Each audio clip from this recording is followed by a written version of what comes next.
Salut tout le monde! Aujourd'hui on se retrouve avec Orca. Donc je vous avais dit dans la présentation de ma chaîne que je vous ferai une vidéo avec Orca dessus. Et j'en ai pas encore fait. Donc du coup je la fais cette vidéo avec Orca. Bon, on va pas trop parler d'Orca dessus, mais on va parler des chiens. Donc j'ai marqué sur une petite feuille plein d'astuces pour savoir reconnaître un chien en bonne santé. Parce que c'est super important. Faut pas croire qu'un chien c'est juste pour faire des caresses ou quoi que ce soit. Il y a quand même derrière beaucoup d'occupations. Donc je vais tout de suite commencer par 10 petits signes à peu près. Je crois qu'il y en a 10. Oui. Donc je les ai pris sur internet, mais j'en ai pris un aussi de ma connaissance. Donc voilà. Allez, on commence. Donc je vais vous lire et puis voilà. Alors, il est indispensable de connaître les signes de bonne santé de son chien. Ainsi, un changement de comportement saura vous alerter. Il ne s'agit pas de tomber dans une surveillance excessive de son compagnon, mais juste de rester attentif à des signes indicateurs de son état général qui peuvent modifier en cas de maladie. Un chien en bonne santé sera dynamique, plein de vitalité, son attitude enjouée et son regard vif. Bon, elle n'a pas trop un regard vif, mais elle est gentille. Je rigole. Ensuite, son repos est régulier du jour comme de la nuit. Le temps de sommeil varie suivant les individus, mais en tant que maître, vous connaissez mieux que quiconque les habitudes de votre chien. Donc ça, c'est totalement vrai. Moi, je connais un peu les attitudes d'Orca. Voilà, y a des fois où elle a pas envie de se promener. Des fois, elle va venir tout le temps nous sauter dessus. On la repose par terre, elle va venir nous sauter dessus et tout. Et donc là, on sait qu'elle va aller se promener, donc on l'emmène promener, il n'y a pas de problème là-dessus. Ensuite, son appétit doit être constant. Donc elle, pareil, il n'est pas très constant, donc parce qu'en fait, elle n'aime pas trop les croquettes. Donc, du coup, on lui donne des restes des repas, hein, elle est bien gâtée, la petite viande. C'est manger des légumes. Hier, elle a mangé un plat d'aubergine. Elle a bien aimé, hein, on ne va rien dire.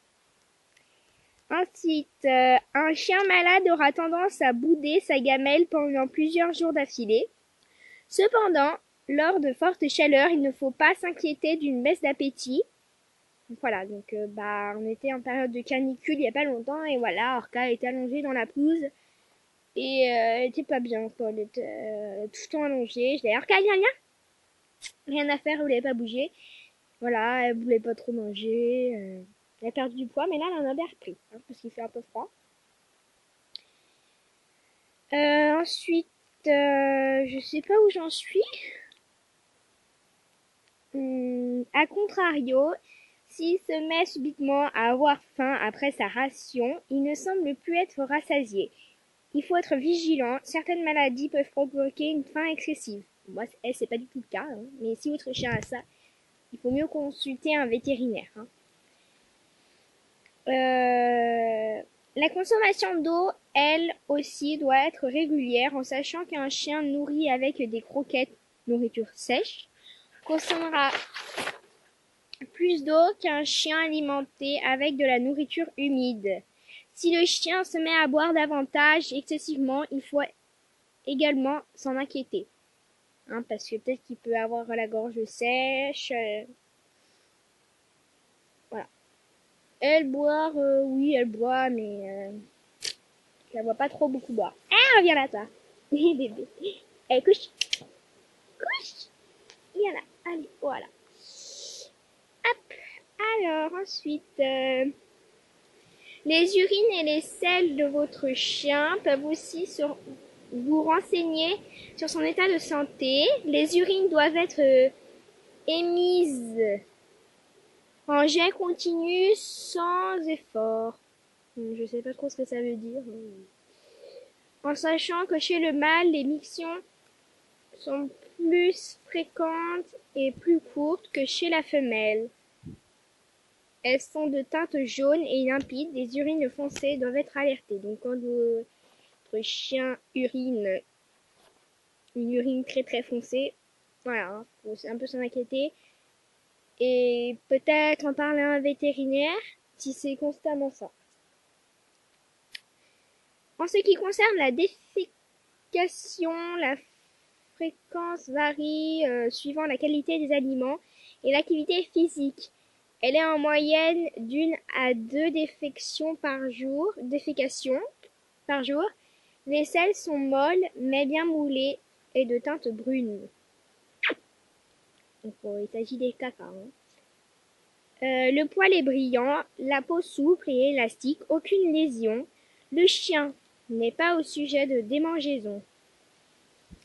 Ensuite, sa respiration doit être fluide et régulière. Et pour terminer, le chien doit avoir une truffe mouillée et froide. Hein, ça vient de mon petit conseil à moi, donc de ma connaissance. Par exemple, là, elle est bien. Elle a la truffe bien mouillée, bien froide. Mais par exemple, comme les périodes de canicule, elle avait la truffe chaude et sèche. Et là, bah, quand on faisait des câlins, après, je sais pas s'il fallait la laisser tranquille et après, elle se sentait mieux, je sais pas trop.